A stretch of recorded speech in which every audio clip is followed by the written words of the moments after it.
కోడలి పిల్ల ఇటు ఇటు పొద్దున ఎన్నింటికి లేచావు ఇవాళ? 6 గంటలకు లేచావా? పిచ్చిదమ్మా ఏమన్నా నువ్వు 6 గంటలకు లేచి ఏం చేద్దామని?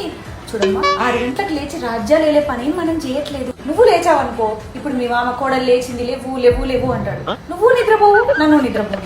చూడు రేపటి నుండి 10 లోపు లేచి కిందకు వచ్చావో చెప్తాను పని. మళ్ళీ కిచెన్లోకి ఎందుకు వెళ్తున్నావు?